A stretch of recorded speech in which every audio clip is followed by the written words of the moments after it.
An unplanned start. La Marmotte, a sportive renowned the world over as being one of the toughest around. Scaling on a bike 4 infamous alpine mountain passes, the Col du Glandon, Telegraphe and Galibier, and the 21 hairpin Alpe d'Huez. I can barely even comprehend the challenge ahead. Grind after grind, relentless pedal turning, seemingly getting no nearer the top. It is only going to get worse from here on in. Keep pushing on. My quest to conquer La Marmotte. It definitely feels like I've started in earnest. I'm pushing myself harder each time. Training gives you plenty of time to think, perhaps too much time. I guess I must be getting stronger and fitter.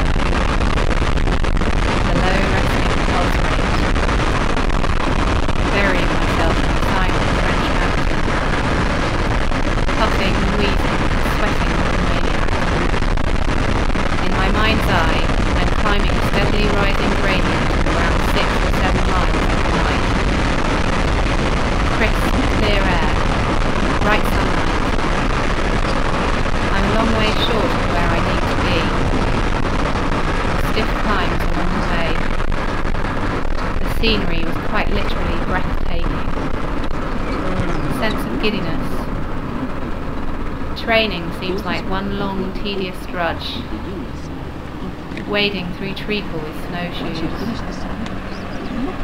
60+ mile ride in warm, sunny weather. Confucius said it doesn't matter how slowly you go, so long as you don't stop. Make it to the base of the first climb and just give up. The terrain was tackled on a blustery Easter Sunday. The undulating roads thick with mud. Smooth, regular, consistent gradient-style routes to the Alps. I'm in deep, deep trouble. Sunny spells, temperatures of around 13 degrees and little wind. Aiming for long, steady grinders of hills, rather than the short, steep shockers. I knuckled down to some proper mileage and climbing training. I knew it would be bad when I had to change down a gear or two while descending to Penge from Crystal Palace. Despite the drafty conditions and the wrong turns and the diversions, I still managed to put in 62 bumpy miles at an average of 15.3 miles per hour, and it's a terrific route too, up and over Crystal Palace via Sydenham Hill, down to Farnborough Village, up to Cudham, down a steep, twisty, mottled hill to Baxter, up the long 2-mile drag to Toys Hill, round and over Ide Hill, through Westerham, along the wind tunnel that is the A25 until Limpsfield, up the mountainous Titsey Hill, through a delightful valley to West Wickham, then back over Crystal Palace via Annerley Hill, and for good measure I scaled Herne Hill and Dog Kennel Hill too, still having the legs to burn past a hybrid rider on the latter. I didn't have a clue where I was. Training is going slightly slower than planned. Get out there on the bike and keep the pedalling cadence up. From here on in, I'm dealing in unknowns. The sun shone on my repeated ascents of the Col de Crystal Palace. I was struck by the sheer strength of the wind. Sure enough, the first pitter-patters of rain began to fall as we descended into Farnborough before the climb up Cudham lay north. The sun came out and bore us up the hill. The coldest rain imaginable, freezing the muscles off my face. I knew it'd be a testing climb. It was still windy, but the sun had begun to win its tussle with the clouds, so swooping descents and gutsy climbs were the order of the day. The hail joined in for good measure, causing me to make almost an entire descent with one squinted eye open. Another inclement day saw me tackling some hefty climbs.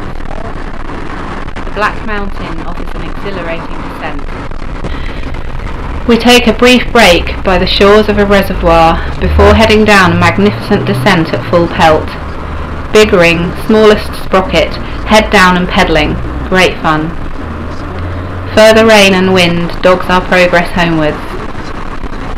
From the journey down, I knew I had 2 obstacles between me and home. Cockham Hill and Westerham Hill. As each of the metres went by, I felt stronger. Long, swooping descent from Bigham Hill all the way to Hayes. As time wore on, discomfort and fatigue began to take their toll. I did the 127 miles. Those hard, rough miles are in my legs. All that remains is the journey and the race. Terrain has turned from rolling valley to sharp, sheer inclines and craggy ruggedness. We're in mountain country, and those of us planning to cycle in it are silenced by the scale of them. We are the lambs to the slaughter, and we're rendered silent by the enormity of our fate. A clay-grey wall rears up like a striking concrete cobra. As we round the bend, I'm dumbstruck. It snakes on for hundreds of metres before switching backwards and upwards again, spitting gradients of sickening venom as it slithers skywards. The rough road plunges down into a gorge before rising up to its peak of 2,000 metres. I'm still totally unaware of how I'll handle the miles on the mountains and the tension we're building. Activity trumps torpor, and we're waiting bug-eyed at the top of the Alps. Perseverance is rewarded by incredible views over lakes, mountains, valleys and horizons. The Col du Glandon wheedles its way through daisy-strewn alpine meadows. What a climb! Forested at the outset, the road snakes ever higher through thinning trees until you can look to your right and see just how high you climbed from the plain below. An inspiring sight. Cresting the pass without stopping felt like an achievement by the time I got there.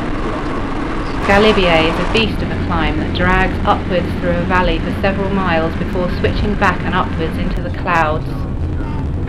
The further I climbed, the lighter I felt. The scenery was growing ever more spectacular and unearthly. Higher, further up and along the road I pedalled. Ploughed on past crawlers and walkers ever closer to the peak. Snow was more prevalent the longer the climb went on. I felt almost overwhelmed by what I saw. Both the distance, height and terrain I'd covered were genuinely awe-inspiring. It was at this point I felt confident I'd finish the race intact. Blasting along the greatest descent in Europe, surrounded by the stunning Savoy countryside, and you're looking at 100 yards of tarmac ahead of you the whole time, knowing that a puncture or one lapse in concentration could see you ragdolling along the road or careering off over the edge into the abyss. It's a situation where vision and line of sight is everything. The road smoothed out and became a joy to ride on. We hacked our way further along the valley past a glorious-looking dammed lake and on towards Bourges de Voisin. We count down the hairpins as we climb. The last few switchbacks barely registered as we neared the summit, and I felt I could put in a sprint by the time we saw the roundabout before the finish. And so it was done. Sheer elation on crossing the line, followed by a healthy stretch.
recalling these things under flashing French skies, flowers of enemy fire overhead.